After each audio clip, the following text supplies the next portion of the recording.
It has been a few weeks now since we had a really good game on the PC Engine files. I think the last one was Hana Takadaka. So I decided that for all of our sakes, it's time to play a classic, something that has stood the test of time, something that even non PC Engine owners will probably be familiar with, either because they bought the TurboGrafx 16 Mini, which came out earlier this year, or they had a TurboGrafx 16 from childhood, or perhaps they played one of the sequels to this game because it spawned a franchise. I'm Mr. MegaManFan. You're looking at Alien Crush from Naxxitsoft. Naxxit being an anagram of Taxon, the publisher of many PC Engine titles, notwithstanding the entire Alien Crush series, which started with Alien Crush, went on to Devil Crush, turned into Dragon's Revenge, and then later, much later, on the Wii Shop channel, became Alien Crush Returns. So there is quite a legacy here, and it all starts with this particular game, where the premise is undeniably simple, but nonetheless highly addictive. It's a pinball game with a very distinctive visual aesthetic. You may remember that in one of the earliest videos for the PC Engine files, we looked at a game created by Sid Mead, well, visually created by Sid Mead, called Terraforming. And it had a very techno-futuristic style, much like all of the things that Sid Mead created, whether they were for sci-fi movies or architecture or art installations. He was very forward-thinking about the way things should look and feel. And this combines some of that aesthetic with what I would call a horror sci-fi movie aesthetic, something akin to Ridley Scott, the Alien movies, the first and the second one in particular. And there's even, I would call it almost a gothic netherworld darkness to it, because we've got a series of very ghoulish, demonic looking monsters here that look like they could have spawned straight from hell. Not from the hell of Spawn, mind you, but spawned from hell.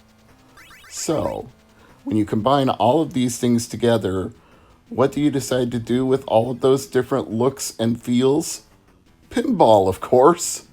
I mean, that's the most logical thing to do, right? You make a pinball game out of it. Truly, somebody at Naxxitsoft, or should I say Taxon, was really smoking the good stuff. I don't know why or how they thought, let's make an H.P. Lovecraft pinball game that looks like a cross between Sid Mead, Ridley Scott, and hell. But they did it, and it is incredibly addictive to play. Now, to give you the best possible opportunity to understand what's going on here, I'm playing it in slow mode, which I'm sure is not preferable to a lot of the hardcore fans of this series, but the fact that you can choose between slow and fast is a mark in the game's favor, in my opinion, because it enables beginners to figure out what's going on and adapt themselves to the gameplay. And then when you become more experienced, you can switch over to the fast play, or perhaps the normal setting, if you will. But whatever your experience level is, or how much you enjoy pinball games, it doesn't matter really whether you go slow or fast. You still have to complete all the goals in all the different sections. There are bonus areas like this one, where these demonic looking Slimer things are protected by shields. So you have to knock out their shields, then you have to hit them enough times to knock them out. And if you do all of this without losing your ball between the middle of the flippers, then you get a nice big points bonus to reward you for your skill in shooting the targets. And to show you you're making progress towards that goal, they change color, they change facial expressions, and eventually they explode in a giant fireball leading to the end of the bonus stage and the awarding of all of your bonus points, including the extra bonus for completing it perfectly. Sort of like Galaga in that respect. You get a perfect bonus if you do everything right in the bonus area. But you don't have to do it perfectly. You'll still get bonus points even if you lose your ball. Just like when you lose your ball on the main table, you'll get bonus points based on how many of the targets you've hit and how many times you've increased the multiplier by hitting the selected targets that go around it. So there is a lot of diversity to the gameplay. There are multiple bonus stages to play. There are multiple targets to hit. There are multiple ways to aim your ball and go from one screen to the next. And everything in Alien Crush, much like the other games in this series, is destructible. Like your bumpers there at the bottom, they may have just looked like they were static, but they're really not. They're actually like alien larvae with spiders inside. If you hit them enough times, the spiders escape, and you can shoot those for bonuses as well. And there's a skeletal feel to all of this as well. I haven't even mentioned that yet in talking about all of the other things. But you notice how it looks like there's a spine that goes straight up into the mouth of one of the things on the upper half? You see it trailing all the way up the left-hand side, all the way up to the top. I mean, why? How? Did somebody rip it out of someone's back and just slap it into the level? That doesn't make sense. Nor does the fact that there are these eyes that you have to hit in the middle, and the eyes increase the bonus when you shoot it into the mouth of the monster. It's nightmarish. This game should be pure nightmare fuel, and yet it's so just completely over the top in its playstyle and execution that you can't help but enjoy yourself. It's not going to gross you out. It's not going to upset you. You're just going to want to hit all these targets, collect all these bonuses, destroy all these monsters, and rack up the biggest score and the best performance that you can possibly get each time you play. It draws you in over and over again. It's hard to get enough of this game. Now, for the sake of comparison, I pulled the Japanese ROM because I wanted to know if they changed anything substantial by the time this got ported to North America and released for TurboGrafx 16. So far as I can tell, the music is the same, the graphics are the same, the sound is the same, the scoring is the same. I literally can't tell the difference. Maybe somebody out there knows if there's a difference between the Japanese version and the North American version, but to the naked eye and to the controller in my hand, it feels exactly the same. Let me just go on and add something about this, since I've talked about the play style, I've talked about the addictiveness, but what I haven't told you yet is that this is one of the original TurboGrafx 16 games I got when I first got a TurboGrafx 16. I got the system from a friend of mine through the video game collecting scene, and this is going to sound outrageous when I tell you this, but it's absolutely true, because this was a different era and not the jacked up, inflated 2020 prices that we're all dealing with when I record this video. But when I bought my TurboGrafx 16, I got it for $25.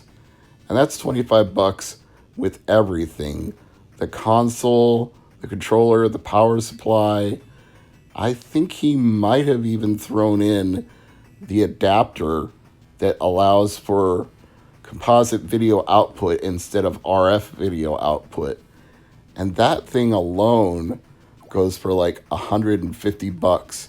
Just that adapter by itself. Incidentally, when you decide to use the Super SD System 3, you have to choose between one or the other. You can't have them both plugged into the back. They use the same pin socket.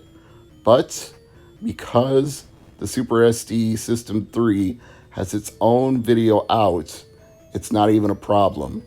You plug a Sega Genesis 2 video cable into the back of it, and it's got the composite video output, so you're good to go once you have that. It doesn't require you to have the purpose-made TurboGrafx 16 composite video out adapter. You can get by without it. Maybe I should sell it, considering what it goes for. No, I'll keep it just in case I ever take the Super SD System 3 off of it for any reason. I'll want to be able to go back to having composite video out. So, no, I won't do that. But the point is, I had already been collecting games for the system even before I had the system, because I had a local game store that had TurboGrafx 16 games on the shelf. And again, don't hate me for saying this, but it's absolutely true. $5 each. Alien Crush was one of the ones I had picked up for $5, and once I had a TurboGrafx 16 of my own, I spent a hell of a lot of time playing that game.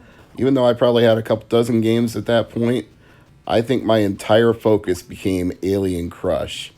And so obsessed was I with playing this game that I actually got a Turbo Express just so I could keep playing it. Even when I wasn't sitting in front of the console, I could play it on a handheld and keep the Alien Crush joy going. Alien Crush led to Devil Crush. Devil Crush led to Dragon's Revenge. Dragon's Revenge, as noted, led to Alien Crush Returns on the Wii. So the legacy of this game is long and storied with me, just as it is for Naxxit Soft, aka Taxon, who deserves all the credit for creating something they might not have had any intention of making a franchise out of, but this unorthodox visual style and this addictive gameplay caught on in a major way with gamers. People throw around the term cult following rather loosely these days, and it doesn't necessarily carry the weight that it really should. Everything that has an audience of a couple 100,000 viewers on TV, somebody says it has a cult following. Well, maybe that's true, but when I say cult following, what I'm telling you is this truly is a cult following, because if you're outside of the realm of TurboGrafx 16 and PC Engine, seeing an Alien Crush game on the Wii Shop was probably completely baffling to you. What even is this? Well, this is what it is. This is where it all started. If you want to start collecting for PC Engine or TurboGrafx, start with this.